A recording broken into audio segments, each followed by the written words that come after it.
Well, I think what's going to happen is they're going to basically get on their knees and kowtow to the Chinese. But here's what I think should happen. This picture behind me for your radio audience, this is Leo Ha. He was their chief negotiator.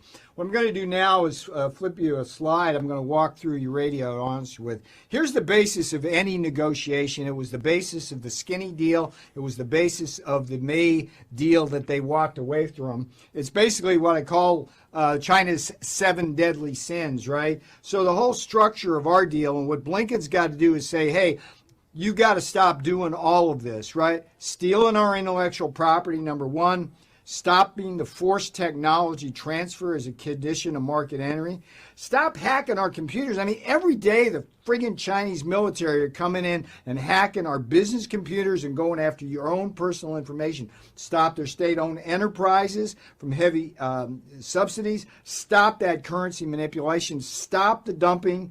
And stop the fentanyl, which continues to kill about 50,000 Americans a year. And, Steve, the 8th deadly sin basically has to do with the CC virus itself. It's like if I'm Tony Blinken, if I'm Joe Biden and say, hey, wait a minute, we just spent $1.9 trillion because of your virus. We want to know what came out of that lab. We want to know how that happened. And by the way, if it's your fault, we want money paid for the damages, compensatory and punitive. That would be how Donald J. Trump would go about that kind of negotiation. And if Blinken goes in there and basically says, kumbaya, let's talk about this together. And by the way, go ahead and take Taiwan if you want it.